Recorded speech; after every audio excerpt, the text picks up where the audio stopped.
Hi guys, what's up, this is sugar.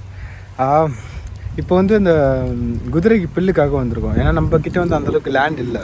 பில்லுலாம் பேசிக்காக என்னென்னா குதிரைக்குன்னு bill போடுவாங்கன்னு வச்சுக்கோங்களேன். அந்த பில்லு தான் வந்து மார்னிங் போடுவாங்க, ஆஃப்டர்நூன் கொஞ்சம் வைக்கோல் தெரியல அது போடுவாங்க, ஈவினிங் கொஞ்சம் பில்லு போடுவாங்க. இந்த மாதிரி கொஞ்சம் க்ரீன்ஸ் இது போடுவாங்க. அப்புறம் இந்த இலத்தோடுன்னு சொல்லுவாங்க, அது வைப்பாங்க. நான் காட்டுறேன் இலத்தோடு எப்படின்னு சொல்லிட்டு காட்டுறேன், என்னென்ன ஃபுட்டு தரேன்னு சொல்லிட்டு காட்டுறேன். ஸோ இப்போ என்னென்னா 3 days ஒன்ஸ் வந்து இந்த மாதிரி பில்லு இருக்கிற இடம் என் பேக் சைடு இருக்குல்ல, இதெல்லாம் வந்து பில்லு. இது வந்து நிறையா இடத்துல இருக்கும். லைக் லேண்டு வச்சுருக்கோங்க, 2-3 ஏக்கர் வச்சுருக்கோங்க. என்ன பண்ணுவாங்க, அந்த வாய்க்காவோ இல்லை வரப்போ இருக்கும்ல, அதில் வந்து போட்டு விட்ருவாங்க, அங்கே இருக்கும். ஸோ மோஸ்ட்லி மாடு சாப்பிடும். பட் ஆனால் மாடு வந்து அவ்வளோவும் சாப்பிடாது. லைக் எப்படி சொல்கிறது, ஒரு கொஞ்சம் தான் சாப்பிடும், அதுக்கப்புறம் விட்டு போயிடும். குதிரை நல்லா சாப்பிடும். ஸோ அதனால் என்ன பண்ணோன்னா, இதை வந்து இங்கே ஒரு அங்கிள் இருக்கார், அவர் மூலிமா எல்லாத்தையும் கட் பண்ணிவிட்டு பெரிய ஒரு பண்டலாக கட்டி வண்டியில் வச்சு எடுத்துகிட்டு போயிடுவோம். எடுத்துகிட்டு போயிட்டு ஒரு 2-3 days வரும். அதுக்கப்புறம் ஒரு 2-3 daysக்கு அப்புறம் மறுபடியும் வரும். இதை கட் பண்ணி மறுபடியும் பண்டில் பண்ணி எடுத்துகிட்டு போயிடுவோம். ஸோ அதை தான் காட்டுறேன், லைக் எப்படி கட் பண்ணி எடுத்துகிட்டு போகிறோம் என்னன்னு சொல்லிட்டு. கம், என்னம்மா பண்ணுறா? உங்ககிட்ட ஒரு 3 குதிரை இருக்குது. அதுக்கு பில்லு கொடுக்குறோம். உனக்கு பிரியாணி வாங்கி கொடுத்துறோம் ஒரு குதிரைக்கு. 2 குதிரைக்கு பில்லு கொடுக்குறோம். சாக்கு எடுத்துன்னு வா. ஒரு குதிரை இதை ஏன் எட்டுன்னு வந்த? அதுக்கு நான் பில்லு பிடிக்கல. அதுயா டிரைவர் அது வா கட்டி எடுத்து மாட்டி தெண்டான் தெரியும். இவர் மட்டும் என்ன பண்ணுறாரு? இது யார் கட்டுறது?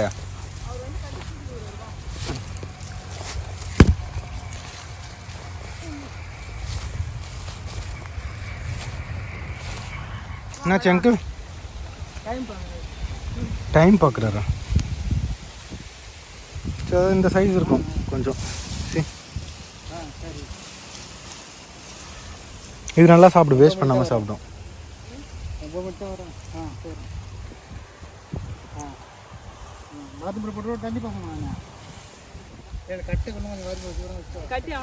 எங்கள் அம்மாவும் கூட சேர்ந்து இருக்கிறாங்க கொஞ்சம். எங்கள் அம்மா நல்லா இருப்பாங்க, அதான் மாட்டுக்கெல்லாம் பில்லாம் அறுத்துக்கிறாங்கல்ல, அதனால் குதிரைக்கு அப்படியே அறுத்துக்கிறாங்க.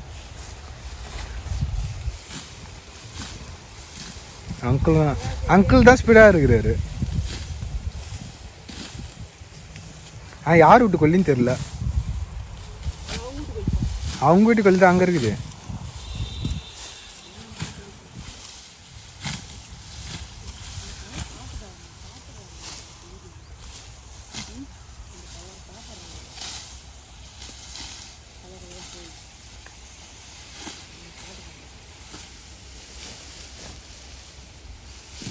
இதோட ஒரு 2 நாள் கழிச்சு வந்தால் கரெக்டாக இருக்கும். நான் 10 ரூபா கொடுனா 100 ரூபாய் கொடுக்குறேன். மறுபடியும் 10 ரூபா ஏதோ அட்வான்ஸ் மாதிரி கேட்குறாங்க. 10,000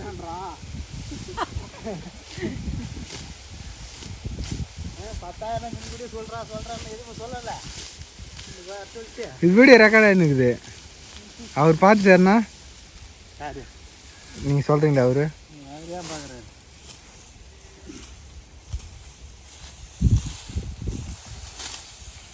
லேட் ஆகிட்டு நாங்கள் வந்து பார்க்க முடியல, ரிட்டர்ன் இது கூட 2 அது சொல்கிறேன். நான் காலையிலே வரேன், ஞாயிற்றுக்கிழமை சனிக்கிழமை காலைல வந்து அறுத்து போயிடுறா. இல்லை அங்கே பையன் 20 மாடு வச்சிருக்கல கூட இந்த அளவுக்குலாம் பில்லுக்கு வந்தது இல்லை. 20 மாடு வச்சுக்கிறோம், அப்போ கூட இந்த மாதிரி பில்லுக்குலாம் வந்தது இல்லை. பில்லுக்கு வராது. எதுக்கு வாமா அந்த ட்ரெயினிங் குதிரை வளர்க்குறதுக்கு மாடு சனியாக இருக்கும் மொத்தம் வரும். இதுமாரி 3 நாளைக்கு ஒரு வாட்டி வரும். மாடு ஏதாவது சனியாக இருந்தது, கண்ணுக்குட்டி தான் பில்லுக்கு வரும். இது பாரு 3 நாளைக்கு ஒரு வாட்டி பில்லுக்கு வரும். குதிரை வளர்க்க தீசி இல்லை. அது பில்லு நல்லா துண்ணுது. இவன் பில்லு போடாதன்னு சொல்ல, கொஞ்சமாக போடுன்றான்.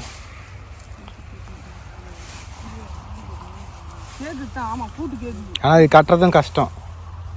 நான் கட்டினா அவுத்துக்கும். நீ எல்லாம் வீட்டுக்கு எதனா பில்லுக்கு போனால் கடற்கடை தலையை அடி சர்வ் பண்ண எதுவும் இருந்தாலும் கீழே போவோம். வெயிட் வர மாதிரி ஓடுவான். கரும்பு சோலையில கை கீசிக்கிற வரும், ரத்தம் ஊற்றிக்கின்னு அப்போ தான் சில சேர்த்தி ஓடுவாங்க மாடுன்ட்டு. கடைசியில் பார்த்தா கை மூஞ்சி கிச்சிலாம் கீசிங்க வருது ஆள். கடைசியில் பார்த்தா இந்த மாதிரி தான் ஓடிச்சாருவாங்க. அது நான் இல்லை, இது தப்பான இன்ஃபர்மேஷன். இதெல்லாம் ஸ்கிப் பண்ணிடுங்க. நீ தான் பண்ணது என்னது லாலிக்கு போய் படைச்சு தூளை கொட்டி அந்த டேங்க் இல்ல அந்த டேங்க்ல அந்த கொட்டி கீழே வச்சு வீசி வைக்கிற டைம்ல பையன் சசி பார்த்து அது எக்ஸ்பெரிமெண்டல். அப்பயே நான் ஒரு பெரிய சயின்டிஸ்ட். அதே போல் இந்த வெயிட்டி தூக்க முடியாது எனக்கு. லைக் தெரில நிறைய பேர் எப்படின்னு தெரியல. நான் சும்மா கொஞ்சம் தூக்குவேன். இந்த அளவுக்குலாம் தூக்குனா தலை கடற்கடன்னு ஆடிடும்.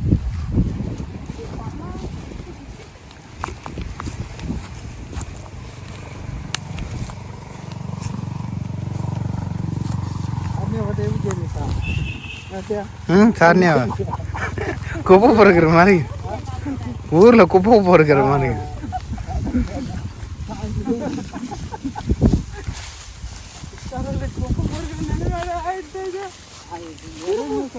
திருப்பூர்ல இருந்தா குப்பை பொறுக்கிற நிலைமை தான்.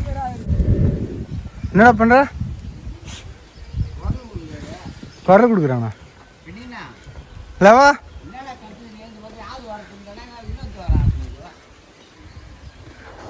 குரலா கொடுக்குற? சரி சரி சரி, உனக்கு வேணுமாடா? இந்த பிள்ளை பார்த்துட்டு கத்த போகிறான். அவன் கரெக்டாக தெரியுது யார் வார்த்தைன்னான்ட்டு.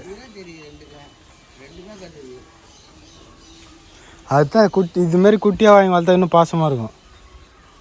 இந்த லாடம் போகிறது அதெல்லாம் போடவே தேவையில்ல. அதுங்களுக்கு நம்ம கையில் கண்ட்ரோலாக இருக்கும். குஷா சார்